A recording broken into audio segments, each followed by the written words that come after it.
ഇതാണ് വളപ്പ് ബീച്ച്. പച്ചപ്പ് നിറഞ്ഞ ഒരു കടലോരമാണ് വളപ്പ് ബീച്ച്. ഇത് തന്നെയാണ് വളപ്പ് ബീച്ചിന്റെ ഏറ്റവും വലിയ പ്രത്യേകതയും. ഈ പച്ചപ്പ് ഈ ബീച്ചിന്റെ ഭംഗി കൂട്ടുന്നു. ഞാൻ ഏറ്റവും കൂടുതൽ കപ്പിൾസിനെ ഓരോ മരങ്ങളുടെ ചുവട്ടിലും കണ്ടിട്ടുള്ളത് ഈ വളപ്പ് ബീച്ചിലാണ് കേട്ടോ. ബീച്ചിന്റെ ചുട്ടുപൊള്ളുന്ന സമയത്തും കാറ്റ് പിടിക്കുന്ന ഈ കാറ്റാടി മരങ്ങൾക്കിടയിലുള്ള തണലും തണുത്ത കാറ്റും നമുക്കൊരാശ്വാസം തന്നെയാണ്. ഈ ബീച്ച് റോഡിന് കുറുകെയുള്ള തടാകവും അതൊരു പ്രത്യേകത തന്നെയാണ് കേട്ടോ. ഈ തടാകവും കടലും കാറ്റാടി മരങ്ങളും ഒക്കെ കൂടി വളപ്പ് ബീച്ച് അതിമനോഹരമായിരിക്കുന്നു. അപ്പോൾ ഈ വീഡിയോയുടെ ഫുൾ വീഡിയോ നമ്മുടെ ചാനലുണ്ട് കേട്ടോ. എല്ലാവരും ഒന്ന് കാണണം.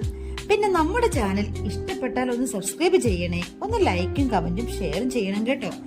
എല്ലാവരുടെ ഇഷ്ടവും സ്നേഹവും പ്രാർത്ഥന ഉണ്ടാവണം. വീഡിയോ കണ്ട സപ്പോർട്ട് ചെയ്ത എല്ലാവർക്കും ഒരുപാട് നന്ദി.